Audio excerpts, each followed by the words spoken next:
basically we're going to start with the public information meeting, and right after that we're going to go into the LAC meeting, which is also an open meeting, and you're welcome to stay for the LAC meeting as well.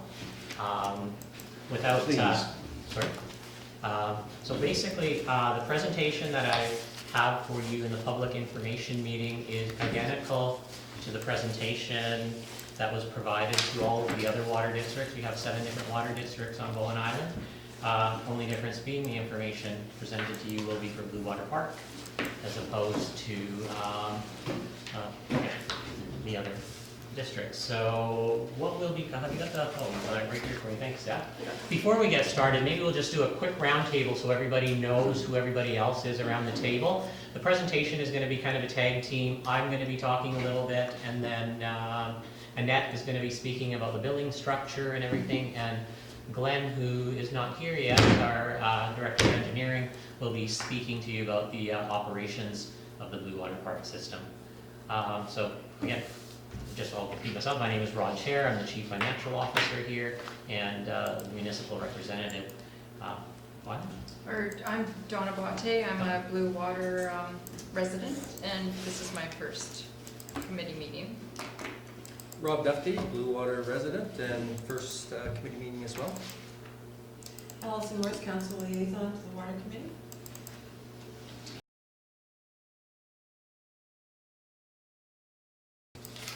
Jerry Caney, Bluewater LAC. I'm Mick Rushton. I live in Bluewater Park as well. I'm a new member of the committee.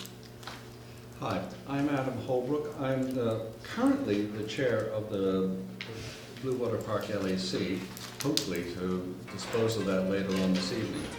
But I will just remind people, before we go any further, of bylaw 258. The council assigns the committee the following responsibilities, and this is what we're going to be talking about all evening. The operation and maintenance of the water supply. We are supposed to provide advice and recommendations to staff and council. So we provide advice.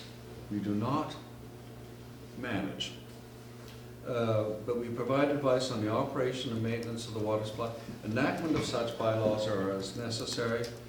Planning for future improvements, communication to water users, the 5-year financial plan, and provision of funds for capital purposes. So we're going to be talking about all of that this evening. So I just want to sort of pass that on to everyone. Okay, Steph. I'm Steph, I'm the committee clerk. Thanks. Yeah. So without any further ado, we're going to step into the meeting and turn it over to Annette. Oh, sorry, before I do that, my apologies. Just a quick overview of what we're going to talk about in the public information meeting.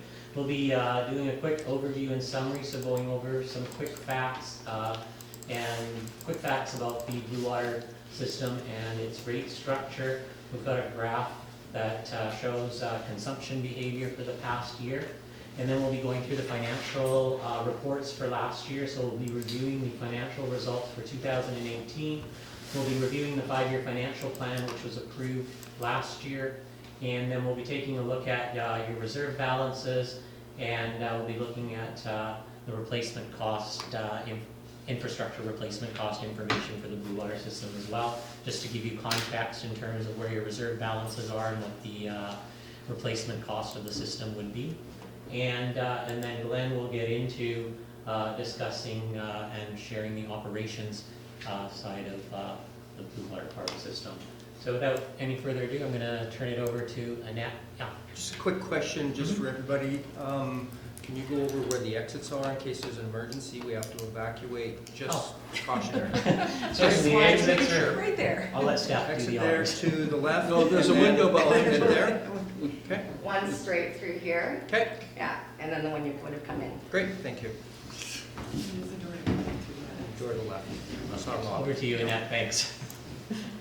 Bluewater Park has about 100 and it's actually 47 connections. I must apologize for the mistake here. It's 2 more and 6 unconnected lots within Bluewater Park. There's some, and the residential water meters are red between June 1st and September 30th at the beginning of each month. The annual flat rate for the connected lots is $650 and $423 for the unconnected lots. And included in this annual flat rate for the connected lots are 240 imperial gallons per day or 7,200 per month. If the consumption is higher than that per month, there are additional charges at the moment applying according to this structure here. 2 cents for 7,201 gallons to 9,000, 9,001 gallon to 12,000, it's 10 cents, and 20 if it's above that. The billing is done annually, usually in October, and together, after each meter reading, homeowners are informed by mail at the moment if there is overconsumption or a leak is suspected by our operators who do the meter readings. We encourage that every homeowner submits their email address and phone number to the municipality so we can contact each homeowner faster in case of a suspected leak or overconsumption. Excuse me, can you, we're trying to listen, but you're speaking that way. Can you come over there so we can hear too? Thanks. Yes, Raj, the committee, I suspect, has heard most of this before. This if is you for would the please public, yeah. address the Yeah, public. face this Thank way. you. Yeah, thank you. The last part I was saying was Oh, that turn around. homeowners are informed after each meter reading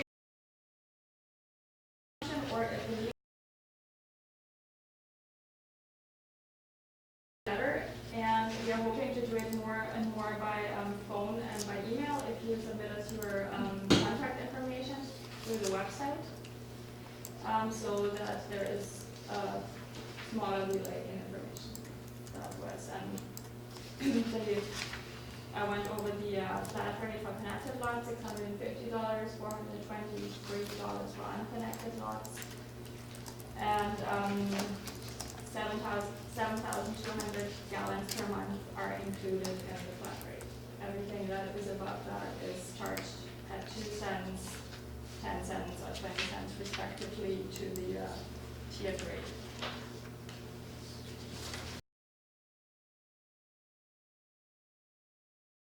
Just, I've read all that, so that's good. Now, the consumption, the graph here, with the Excuse me, but we haven't gotten to discussing that yet, so can you wait until we bring it up? Thank you. Sorry. Okay. So we have a consumption graph here for 2018, which actually displays the consumption behavior for Bluewater Park. And what this graph has actually got is it's got the households plotted on the horizontal axis and the imperial gallons are plotted on the vertical axis. And what the graph is actually saying is there is the average annual arithmetic calculation of consumption per water connection works out to about 29,400 imperial gallons per year. That calculates to an average daily consumption of about 69 liters per gallon per day. Above 240 imperial gallons during the summer months is considered to be high consumption. And so the average consumption is well below what would be considered to be super high Okay, consumption. but Raj, where does that line fall if you go sort of above the 240 gallons per day, please? Or do you have that?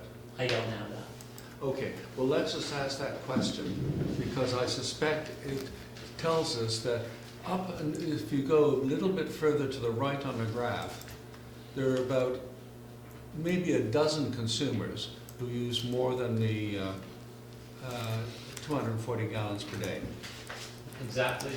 More than the 240 would be, actually, if you go to the 76th consumer, Yeah. and you go to 141, almost half of the, well, less than half, about 60 or so consumers are using more than the No, but average. you didn't answer my question. What I'm saying is that most consumers use considerably less than the maximum that we charge for.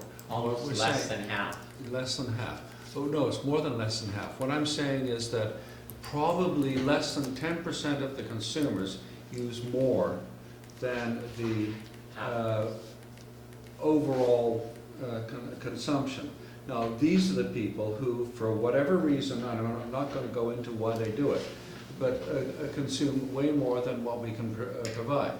But less than that, no problem. Adam, What is your question, sorry? Yeah. can I just sort of rephrase, the bottom access along here is Yeah, I each know one, it is from the consumers, is yeah. each one of the connections. Okay, but where's So if you the, go up okay. here, then but where's the line? The line right now is set at the average. No. What I'm asking is what is our... But this line is annual consumption. Yeah, okay. So this means consumer number 141 uses between 70,000 and 80,000 annually.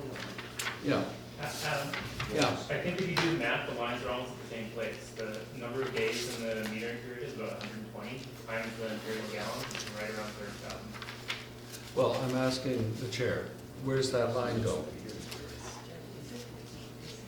Sorry, What is the line where the consumers exceed their annual consumption of water, please? So what I'm telling you here is when you go to the 76th consumer, the blue line is actual consumption. That's the So the average. 76th, no, the blue line is not the average, that's actual consumption.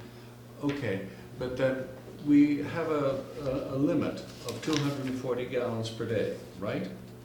During the summer months.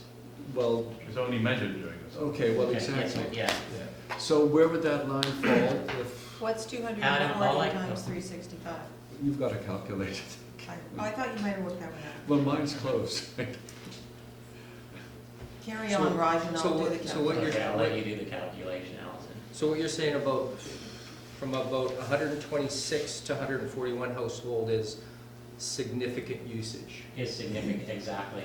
So Right. Below basically, that is Yeah, moderately above, and Yes. then you're trending below that with your average being the green line, horizontal line. Yeah. Yeah. and 240 gallon, oh, 240 or 240? 241, actually. 241, well, 240 gallons times 365 is 87,000. Okay, So so nobody uses more than their allowed annual consumption. even on that graph? Yeah, because that graph stops below the 80,000. top one is Okay. below So 80,000. we are talking apples and oranges. But we because are. the 240 is measured. Yeah. It's Yeah. really, And what not this everybody- this is actually a little bit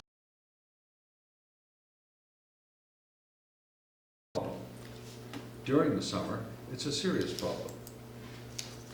Okay, it will be actually more valuable to see the consumption during the summer exactly. when we're actually Thank you. measuring it Thank you. in those months.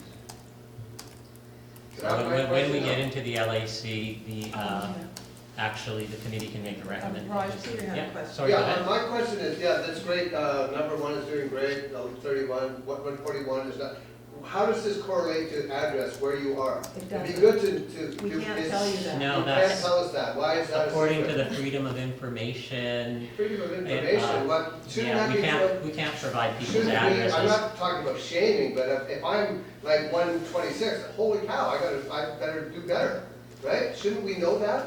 Shouldn't we know how, I mean, we've got our water bill, but if we're using way more water than we should, I think it would be great if we knew it, then we could conserve more water. Don't you think? Again, in terms of excess consumption, if you are excessively consuming, you are advised with your water bill through the billing department that you are Right. using excess water, so you are made aware Mhm. that you are consuming extra water, but we're not going to send a notice or publish names of people or addresses that would show they're consuming. Okay, who's but Raj, consuming more. let's stop right there. If he has a break in his water line in June, and he's now pumping out, let's say, 7,000 gallons a month, surely somebody should tell him he's got a problem. Because right now, we don't even, until you send the bills out this month, we don't know he's got a problem. Well, we won't know he has a problem until we actually read the meters, right, Annette? So Yeah. as soon as we read the Well- meters and we see, if you let me finish, as soon as we get the meter, as soon as we get the meter readings and we see there's excess consumption, the homeowner is notified right away. But you're reading the meters once a month during the summer. Yes, And we have 30 days to respond, I've read that. okay. Thank you. Thank you. So, moving on to the financial results here. The first graph here is the 2018 operating results. And essentially, we had budgeted for $101,000 in revenue. Our revenues were $107 or $108, just shy of $108,000, so almost $7,000 favorable to budget. In terms of our expenses, our budgeted expenses, if you take from the staff compensation line of $48,900 down to the legal and audit insurance line of about $1,200, were $88,000. The actual expenditures up to that line were $84,000, so those expenditures were $4,000 favorable to budget. There was a budgeted contribution for transfer to the reserve for asset renewal and replacement of almost $14,000. The actual contribution in 2018 to reserves was just shy of $24,000, so $10,000 favorable to the budget. In terms of the way a local service area works, is the operating expenditures for a local area service are funded from the revenues derived from that local area service. Any questions on the actual 2018 operating results? If none, I'm going to move over to the 2018 capital results. Essentially, the only item in the budget in 2018's actual spending was a prorated cost of a vehicle which was purchased for the water utilities. It was prorated to Bluewater Park based on, or the cost of that vehicle was prorated to Bluewater Park based on the number of connections relative to the total connections in the system. The island system, Pardon? all the island system. That's correct. That's from the previous. So in terms of the 5-year financial plan, your package had a little bit more detailed information in terms of how the outer year expenditures were derived. There were assumptions used to extend out the expenditures, and the balancing figure was essentially used to, or the user fees were increased accordingly to balance the expenditures. We are currently working on the 2020 to 2024 financial plan. Again, we will be taking a look at upcoming pressures and what we know is coming in the pipeline in operating expenditures, and be making recommendations to council for user fees for 2020. That financial plan is currently being worked on. There'll be a public consultation process, and we'll go forward to council in March for approval and adoption. In terms of the 5-year financial plan for capital, the 2019 plan had a $75,000 provision for new wells in Bluewater Park, and there was a provision in the 5-year financial plan in 2021 for replacement of any equipment which may fail. If the capital expenditures are not required, then the funds are not taken from the capital works reserve and are left in that reserve. And again, we'll be developing a new financial plan based on the anticipated infrastructure replacement costs in the next 5 years. We'll be developing that plan over the next month or two. Raj, did that 75,000 explicitly state what it was going to be spent on? It was, it was gonna be spent, it was a project identified by the then manager of Public Works, and it was for new wells in Bluewater Park. Okay, new wells in Bluewater Park, how much, please? Actual cost that was spent this year? Pardon? The actual cost, that's Yeah, the the actual cost, so- 2019, I don't have that information with me right now. Okay, but, So, so I but just there was want to sort of place this marker. We're gonna come back to it later on. Yeah, you're gonna come back to the in Okay. the LAC, you have a Yeah. question on that, so I'll address that in the LAC meeting.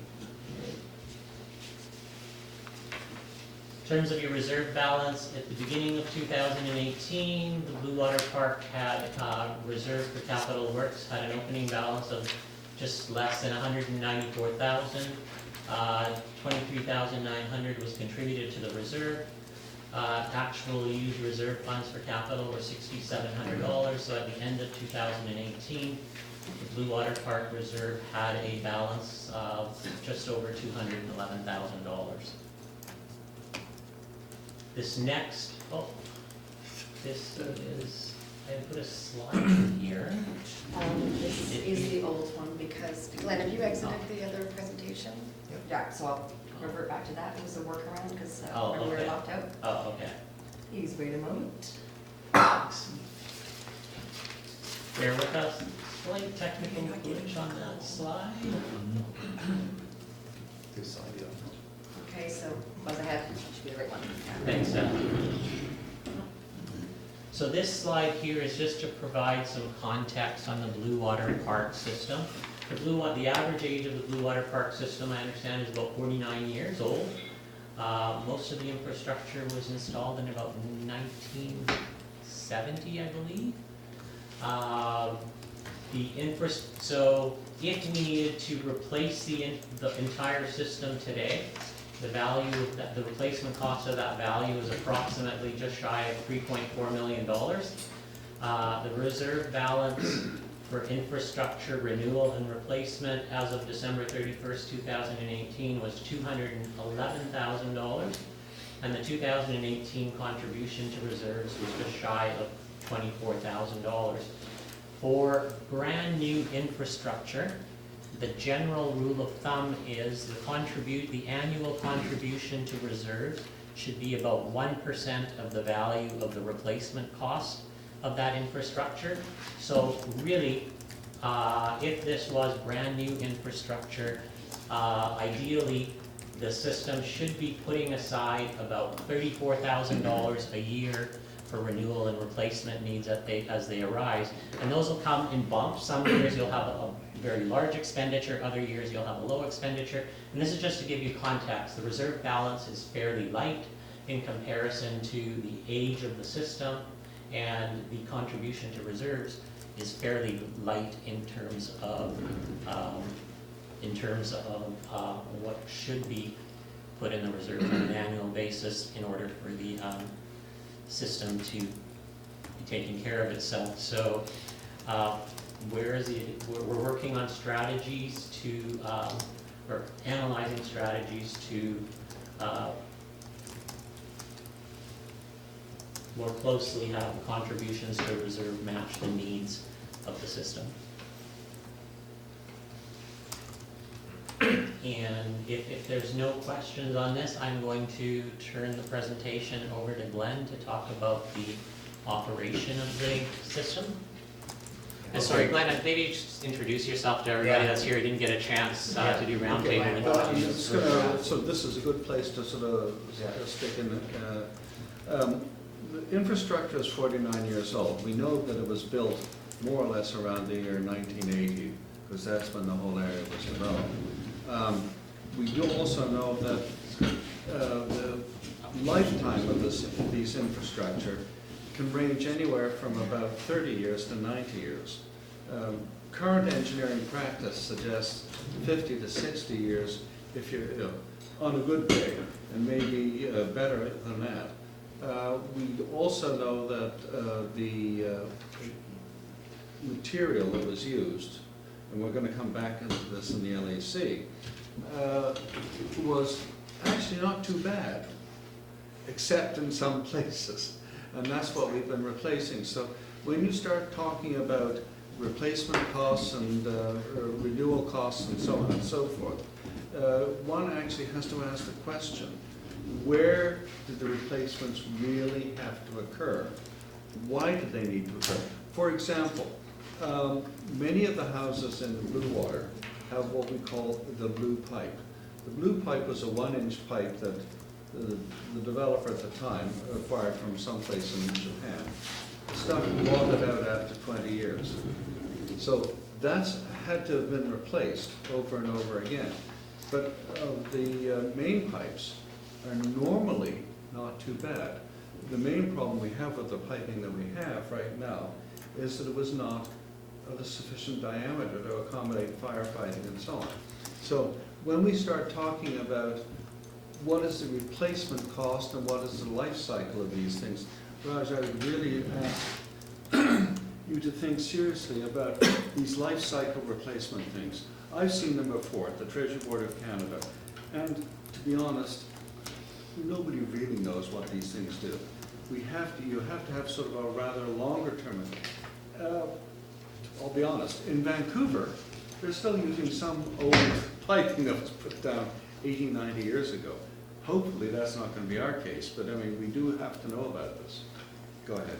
What I can say to that, Adam, is that we're going through an exercise and identifying right now in the short run what our anticipated replacement costs will be over the next 10 years to get a good scope. So we're looking at initially at a 10-year window. Ideally, we'll move to a 20-year window, but we are taking a look at life cycle replacement of these assets as we move forward. And we are taking into consideration the full life cycle replacement. That I agree periods with, when and they're I would going to suggest need to that, be replaced. the problem is that in a lot of cases, particularly with plastic piping, nobody really knows what the life cycle is. And indeed with cast iron pipe, it's probably longer than we think it is.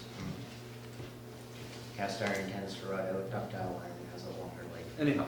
So in the interest of time, I'm actually going to turn the presentation over to Glen so that we can move on to the LAC meeting shortly after. Yeah.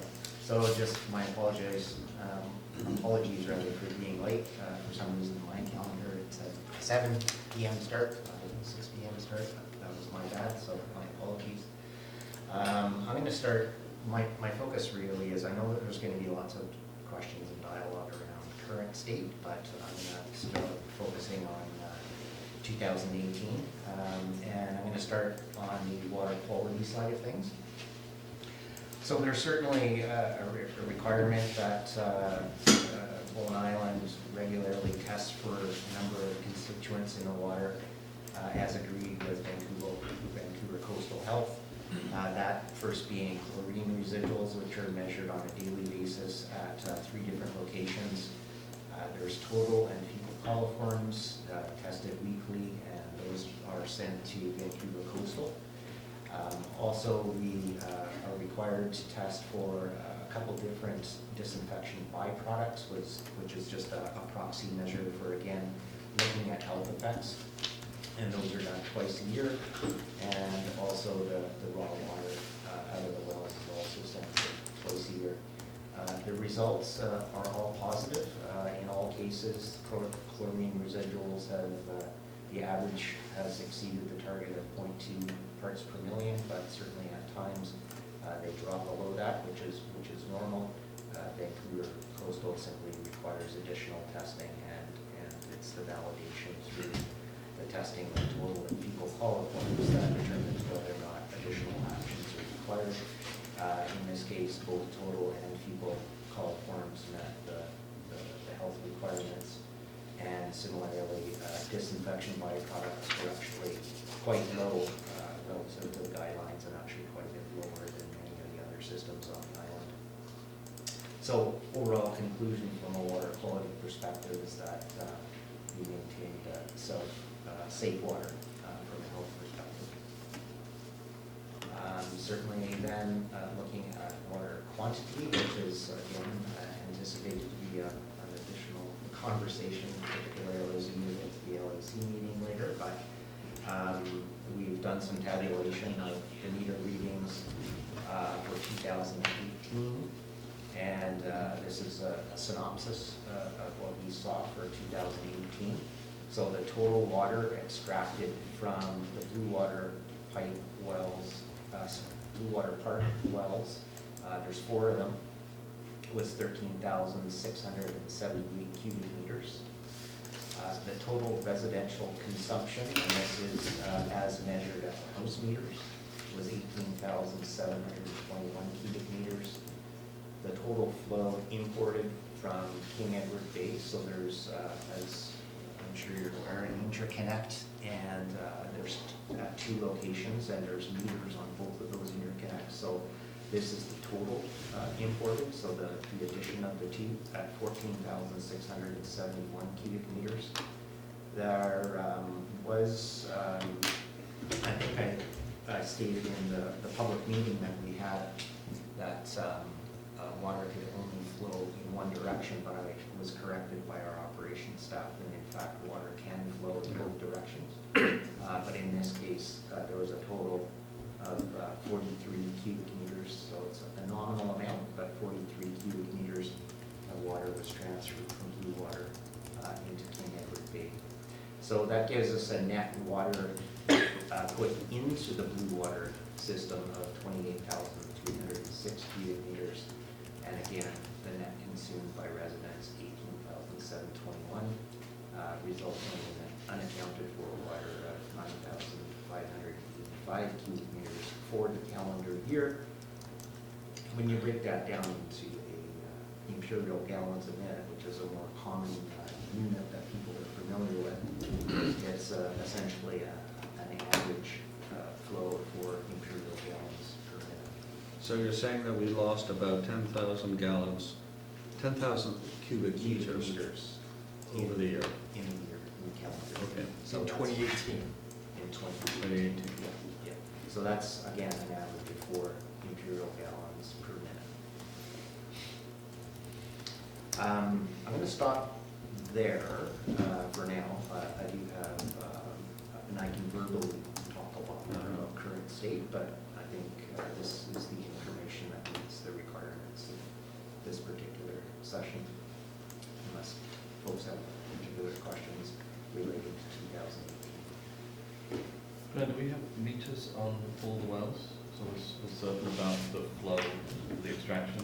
There is a meter, so not on the individual wells, but all the wells come into a header assembly, and then there's a meter after that. So there's a single meter that goes together.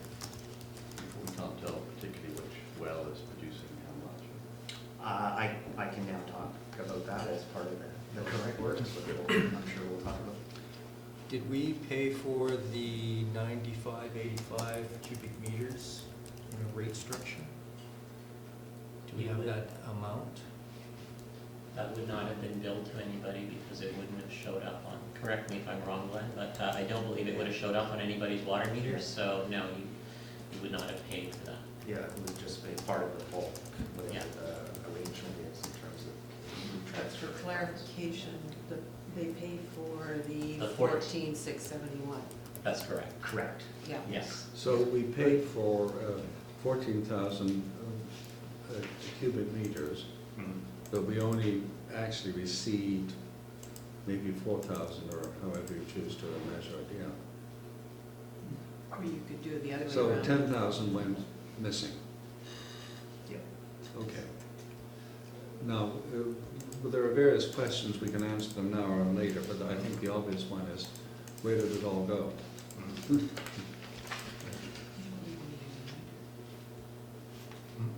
The meters aren't read all year round, that individual. No, house. but we do know that we're out 10,000 cubic meters of water.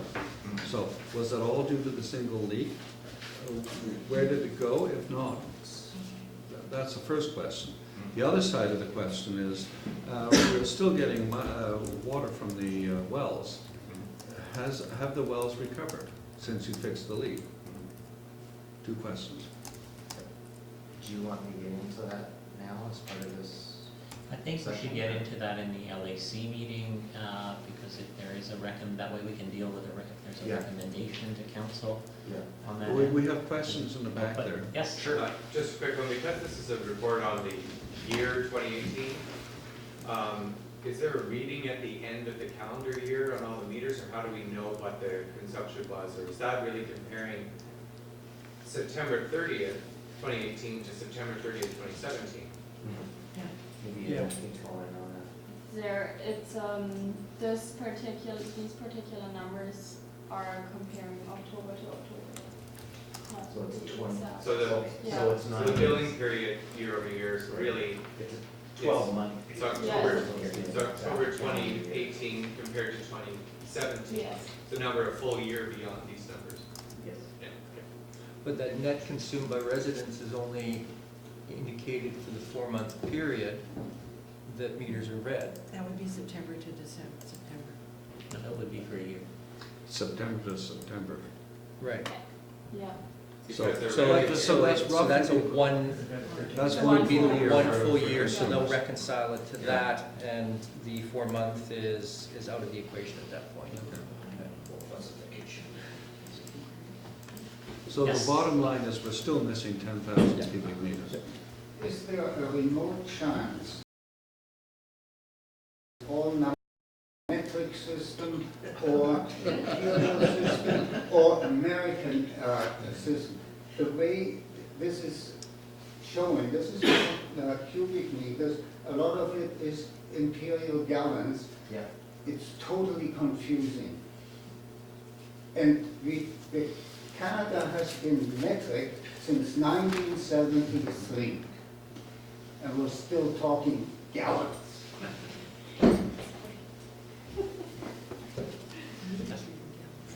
We wouldn't lose that much in calibration or out of calibration, would we? Some of it would be accounted to that. Yeah, I mean, And that would always typically favor the consumer. It's best information. I mean, to be honest, some of the meters were replaced recently. It's the best information we have. We don't feel that it's, the numbers are an indicator. You know, there's questions about, you know, what month are they read versus the others. You know, take it as a fundamental message, as opposed to that necessarily being the exact values. But, you know, the overall fundamental story, I think that the numbers are telling are accurate for the purpose of the discussion. So after the end of September reading, how long would the data then be taken to reconcile to determine that we're at almost a 10,000 cubic meter loss? A month? 6 months? So I'm not clear on your question. Can you Well, rephrase it? Once we do, if it's a September to September reading, Yeah. we gather the 1-year use, we can then reconcile to that, and at that point, is it within that month that we're starting to realize that we're at a 10,000 cubic meter loss, or is it a number of months? Because what I'm saying is if we reconcile it in that Yeah. few weeks after the final meter reading for the year to Yeah. do the full reconciliation, if we start seeing that we're running a 10,000 cubic meter unaccounted for, Yeah. should we then start looking in the system for potential leaks? Well, that would certainly be my practice. That would be the warning bells going Yeah, off. I can't speak for the former. Glenn, I would ask you to remember the Gimli glider, which was filled up in liters when they thought they had gallons and vice versa. And we all know what happened then. So the question of switching from one to the other, we have to switch into the metric system so we know what we're doing. Imperial gallons per minute is a nice number, but, and I know what it means, but I'm too old to know what it means. I'm a metric guy, so that's why I use Good. the cubic meters up there. But I've got feedback from others that still working in terms of No. gallons, that's what they're. We don't want the system to crash. Yeah. Actually, have we got any more questions from the audience before we move into the LAC? Yes? It's the end of October. Do you have any preliminary numbers for 2019? Yes. And we're gonna talk about it tonight? We can. Sure. That's why everybody's here today.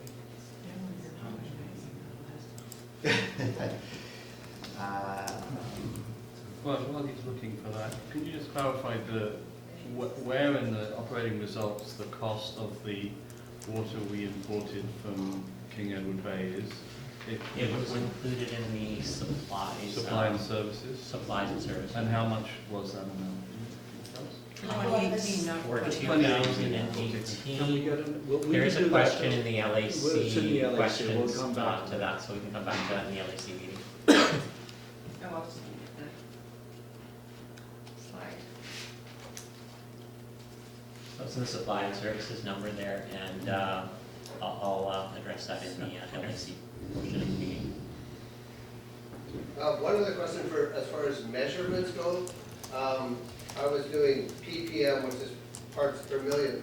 This of the halio, whatever it is, the haloacidic acid, and the other one, the, are in ppb, which I assume is parts per billion?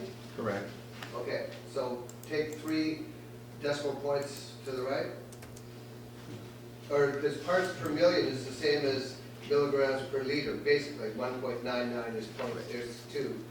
Or so, but parts per billion is what, this is one in the haloacetic acid, which is bad stuff. Is it parts per billion? Okay, thank you, that's my. Just do the last slide.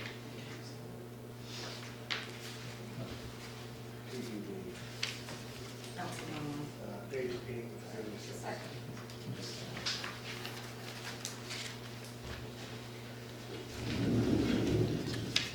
Sorry, was that a question for Glenn and did it get addressed? Or was it a comment? I'm not It was a entirely. question that I believe our limits are, I mean, the EPA, I have to, you know, it should be 0.0053 to 0.016 milligrams per liter, which is probably, it's way off for ppm, but for ppb is probably right in. I was kind of worried about it, but I didn't see the ppb as opposed to ppm.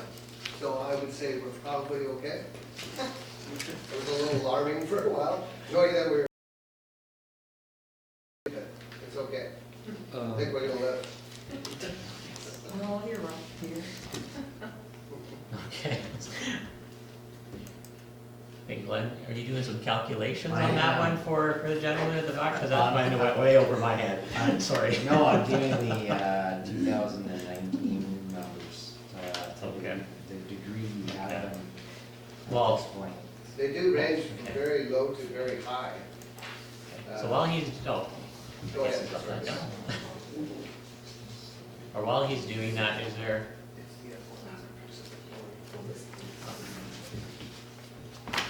So one way to Any get other- around, sorry. one way to get around it on that chart that you're referring to, Peter, is state what a threshold level would be as part of the chart.